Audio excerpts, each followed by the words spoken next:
surprised, Dave, about the reaction to your showdown with Douglas Murray? And do you believe you won? I'm not surprised at all by the reaction. I was surprised by how the debate itself went. But as it was going that way, I knew exactly what the reaction was going to be. I thought that was pretty clear. I think that, you know, I would say this, what I thought was kind of strange about it was, and I know probably both of you we could all think of examples like this. Like there's been many times where people were challenged to a debate and they refused to debate them.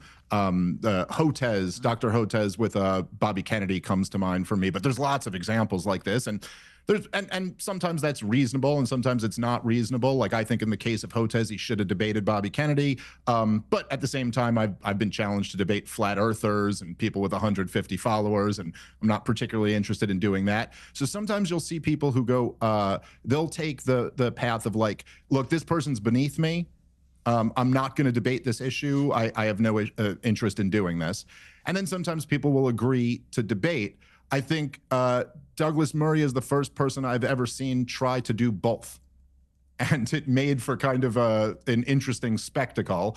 If you're asking me if I think I won, I mean, you can let other people can have their opinion on that. Obviously, I'm biased in saying that. I think that the overwhelming reaction that I've seen is much more that Douglas Murray lost than I won. I think I was there to debate Ukraine and Israel, and Douglas was there. He made it more of a bigger kind of watershed moment about the experts versus the podcasters, which was not what I thought we were going to do. But I think in doing that, it's hard to even say win or lose. You're going into an environment where you couldn't have worked harder to turn the entire audience against you. Obviously, by definition, the audience of the Joe Rogan Experience are on the side of the podcasters being allowed to talk about these issues. And as I said in the debate, I don't think the expert class has a very good track record. Hey everyone, welcome back to another video. So Piers Morgan of Piers Morgan Uncensored has decided to capitalize on the fallout, let's say, from the Dave Smith, Joe Rogan and Douglas Murray debate over the weekend, if you want to call it that. It seemingly divided the internet. Lots of people that sided with Dave Smith thought that Douglas lost really badly. I've made several reactionary videos from that debate. And again, the comment section blew up, attacking me, or basically going after my thoughts on the matter. But I seem to think that if you didn't understand what Douglas Murray was trying to do, then you missed the whole point. You missed the whole point of everything that Douglas was trying to point out. And you also missed exactly what I was trying to point out as well. And in the videos that I was reacting to the whole situation, I said that I could see and I could understand where Dave Smith was coming from. I just thought Douglas made a much better argument and made much better points. Now, I don't not like Dave Smith. There are a couple of things that I agree with Dave Smith on. There's a lot that I disagree with him on too. I just happen to think Douglas is incredibly intelligent, and I agree with a lot more that he has to say. And I thought that he came across in such a way that he made some very, very important, necessary points, calling out Joe Rogan for having a very one-sided bent on his show, the #1 platform in the world, and hosting these pseudo-historians, these people that got no idea what they're talking about. Why give them the biggest platform in the world to spread their information that is not entirely accurate? Why do that?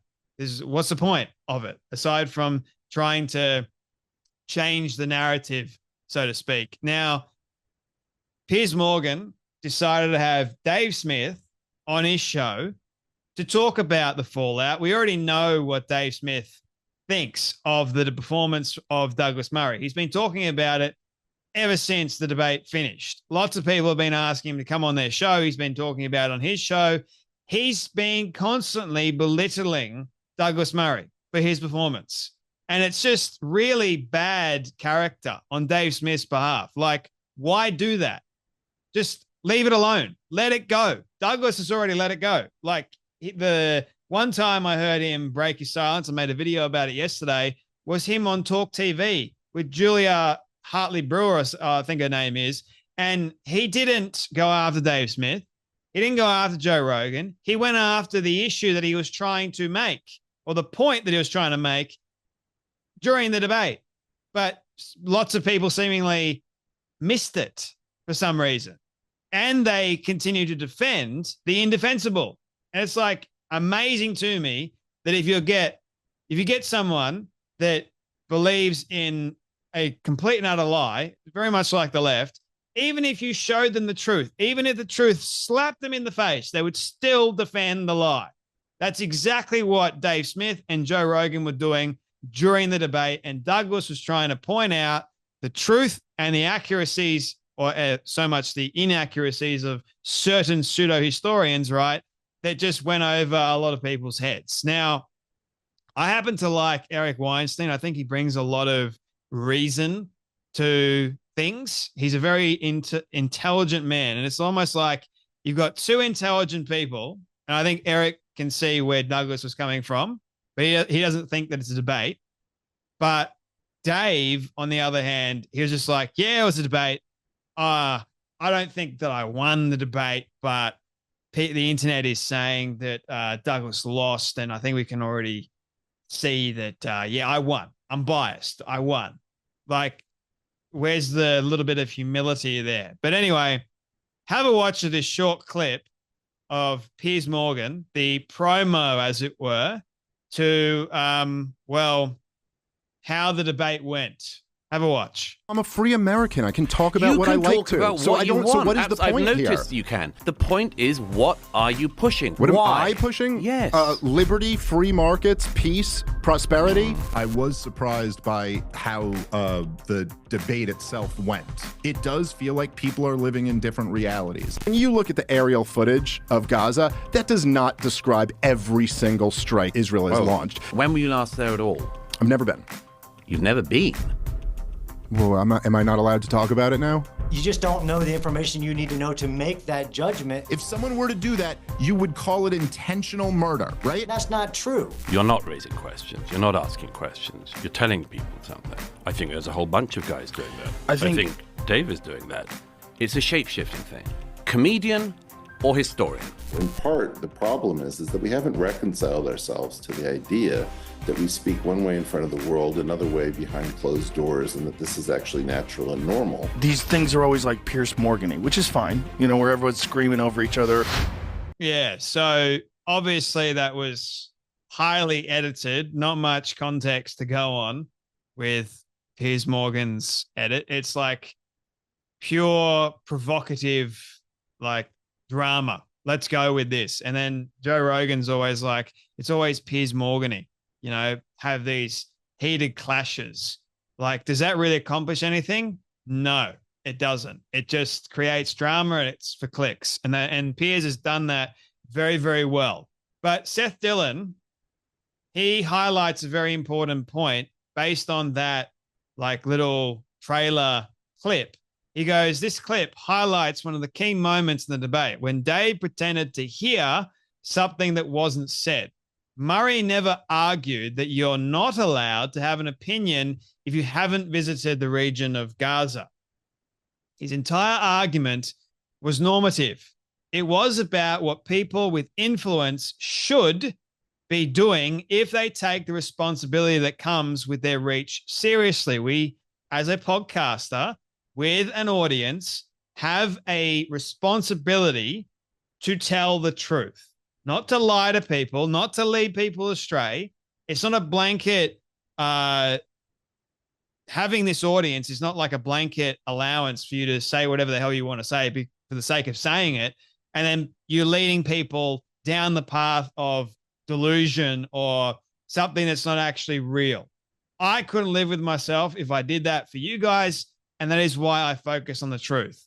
But as Michael Malice puts it, people are far more interested in what they heard rather than in what you said. That's an interesting point, isn't it?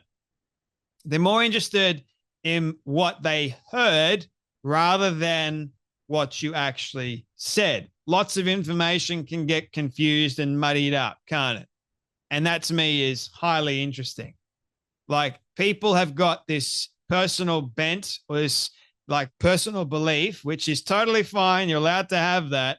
But when it comes down to being challenged by the facts and the reality of things, they're like, no, I got to defend my opinion. My opinion is so much more important than facts and reality. Like, there's no difference to the radical left, for goodness sake.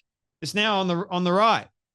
So have a watch of this take from Eric Weinstein, who tries to reason with someone that is very hard to reason with, because Douglas tried it. Didn't really work in Douglas's favor. Have a watch. What did you make of the debate with Dave and Douglas? I don't think it was a debate. I don't think that's what happened. My guess, and again, I haven't talked to Joe about this, and if I had talked to Joe about it, I couldn't say because I don't transmit private conversations. But if I had to make a guess, Douglas was trying to do something normal, which is that as an author, he was calling on a friend to say, hey, I have a new book and I'd like to be talking about it to generate some interest. And my guess is that because the book involved Israel and because Joe was open at the beginning of this program and saying that he found barbarism in Israel's actions, my guess is that Joe was probably very comfortable with Douglas and very uncomfortable with the book. And my belief is that he called in Dave because Dave, whether he's an expert or not, I will say he has a tremendous number of facts that go against the Israeli narrative, and that whether or not he's considered to be, a self-credentialed scholar, I haven't really looked at Dave's work enough to know. I would say that what Joe was doing was to say, I want to make sure that Douglas is balanced because I, Joe, believe that barbarism is being defended, and I'm not comfortable with that. But because we don't have the backstory to it, we don't really realize what happened in the first opening moments of the exchange, which was very, very strange. Because Eric, being a very smart man, he doesn't transmit private conversations, but he was trying to guess why Dave was on in the first place, and Joe was evidently uncomfortable because he doesn't like what's going on with Israel attacking Gaza or the Palestinian people, or pretty much the terror organization.